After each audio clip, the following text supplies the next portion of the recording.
Kakinada fishing harbour ను ఆధునీకరించాలని కేంద్ర మత్స్యకార శాఖ మంత్రి సత్యపాల్ సింగ్ బఘెల్ ను కలిసి వినతిపత్రం అందించగా దానికి ఆయన సానుకూలంగా స్పందించారని బీజేపీ మత్స్యకార నాయకుడు కర్రి సత్యనారాయణరాజు తెలిపారు. ఇటీవల కేంద్ర మత్స్యకార శాఖ మంత్రి సత్యపాల్ సింగ్ బఘెల్ ను బీజేపీ మత్స్యకార నాయకుడు కర్రి సత్యనారాయణరాజు కలిసి రాష్ట్రంలో గల మత్స్యకార ప్రాంతాల అభివృద్ధికి, పోర్టుల అభివృద్ధికి కృషి చేయాలని కోరారు. ఈ సందర్భంగా కర్రి సత్యనారాయణరాజు మీడియాతో మాట్లాడారు.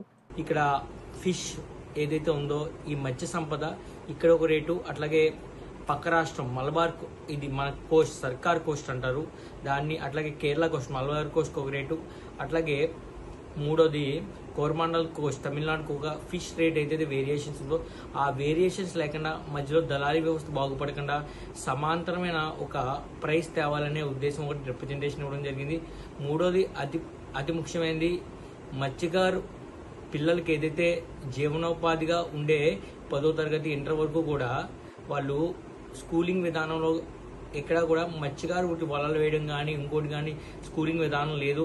అట్లాంటి ప్రయోజనాత్మకంగా 10వ తరగతి లోపులోనే అనేక మత్స్యకార గ్రామాల్లో ఒక స్కూలింగ్ విధానంతో పాటు దాంతో చేతి వృత్తి పని వాళ్ళు ఎలాగైతే నేర్పిస్తున్నారో అట్లాగే మత్స్యగారి మీద కూడా అవగాహన సదస్సు నిర్వహించి అది కూడా వృత్తిగా భాగస్వామ్యం అయితే ఏదైతే చిన్న వయసులోనే అత్యధిక రాటు తేలుతూ రాబో రోజుల్లో ఉపాధి కల్పిస్తూ ఒక ఫిషింగ్ లో ఒక నిరంతరం ఒక మంచి సాధనగా ఏర్పాటై జరుగుతుందని నేను కోరుకుంటున్నాను. ఈ 3 విషయాల మీద కేంద్ర మంత్రిగా సానుకూలంగా స్పందించడం జరిగింది.